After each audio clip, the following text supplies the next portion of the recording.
And you know what? For right now, I'm just going to have a seat there. I'm not sure that's what I want to do, but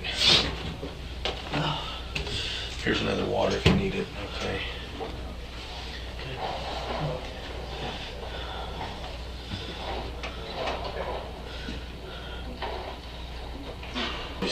I mean, obviously, we got an investigation to do, so I got to go over your Miranda rights just because we're talking to you, we're talking to a lot of people. Okay. I've done it for myself.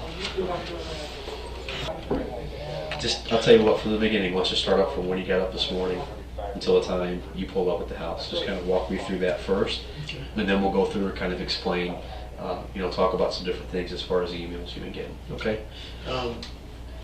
Well, I set my alarm clock for 5:30, and I used my phone for my alarm clock.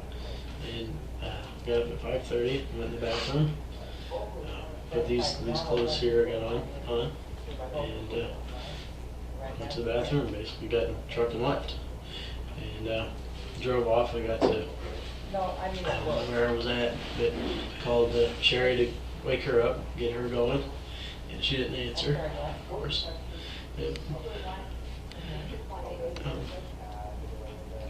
And so I went on to the gym, to Gold's gym, over by Ronnie's Plaza in South County, and started working out. I text her at some point. I might even have called her again. I don't remember. I could probably look at my phone if you want me to. Do you guys have a home phone number too, or just cell phones? No, we just use cell phones. So I text her, and then she still didn't respond, and probably now it had to have been well after 6 o'clock sometime when I texted her or called her. I'm sure it's still on her phone what time it was. Okay. And she didn't respond. That's not like her because the kids should have been up and stuff, or getting up and going by then, I believe. And so I called her again. Called her again on the way back, or when I was getting ready to leave, and she didn't respond again, and I started getting a little concerned because it's not like her not to answer the phone. Sometimes she won't answer if she's in the shower, but she always calls me back right away. And so she didn't do that at all, and so that's when I called you. And so what time did you text her back? The second time? I can tell you. 6:23. So at 6:23 a.m. is when you first texted her this morning. It says, "Hey, baby, are you awake?" Does that sound right? Did you try to call before that? I'm sorry. Yeah, I can pull up the call log too if you want me to. Okay, that just does text. I'm sorry. All right, so you're just looking at text, and how are those out, Justin? Did you go through? So the first one is from you. It says, "Hey, baby, you 6:23. I'm sorry. 6:23 a.m. And then and she doesn't respond to you, correct? It would be on there. Oh, right. Okay. And so the second one from you says, "I know he was tired last night." 6:23 says, "I have about 5 minutes left on cardio, then I'll be home."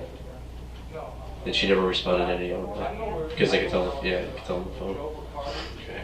And then at 7:27 it says, "Hello, you up?" 7:27. I'm sorry, 6:27. 6:27. And then at the same time, at 6:27, another one goes out and says, "Time to get the kids up." Anything as far as that sticks out in your mind from this morning? I mean, when you left, did you notice anything? No. The only thing I told somebody was, the only thing I can remember is having to slow down for a car backing out of the driveway. That's it. From the which driveway were they backing out? I don't know. He asked me the same thing. It was like 3 or 4 up. I don't know. On the left-hand side. That's the only thing I remember. You notice anything about the car? It was just a darker color. The only thing I'm sorry. I should have been more observant. I mean, anything that sticks out? I mean, were you able to tell him like what kind of car it was? I mean, did you recognize it in the neighborhood at all? Or? No, it was just backing out of the driveway. I didn't even see it come out of the garage or anything. I just pulled out.